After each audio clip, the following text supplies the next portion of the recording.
ვილნიუსში საქართველოს ევროკავშირის შორის ასოცირების შეთანხმება უკვე პარაფირებულია. პროცესი ლიტვის საგარეო საქმეთა სამინისტროში დახურულ კარს მიღმა მიმდინარეობდა და დაგეგმილი 3 საათის ნაცვლად საათნახევარში დასრულდა. 1000 გვერდიანი დოკუმენტის პარაფირება ქართული მხრიდან საგარეო საქმეთა მინისტრის მოადგილემ დავით ზალკანიანმა და საქართველოს ეკონომიკის მინისტრის მოადგილემ მიხეილ ჯანელიძემ განახორციელეს. დავით ზალკანიანი დღევანდელ დღეს ისტორიულს უწოდებს და აღნიშნავს, რომ ამიერიდან საქართველოს ევროპული ინტეგრაციის პროცესი შეუქცევად ხასიათს მიიღებს.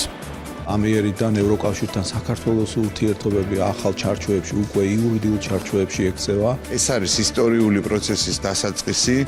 რეალურად ჩვენ გვაქვს სერიოზული საფუძველი იმისათვის, რომ ერთად ვიზეიმოთ ეს ისტორიული მომენტი და დარწმუნებული ვარ, რომ სულ მალე მომავალი წლის შემოდგომაზე ეს პროცესი კიდევ უფრო გამტკიცდება ხელმოწერით ასოცირების შეთანხმების და თავისუფალი ვაჭრობის შეთანხმების და მომავალი წლის ბოლომდე იგი შევა ძალაში.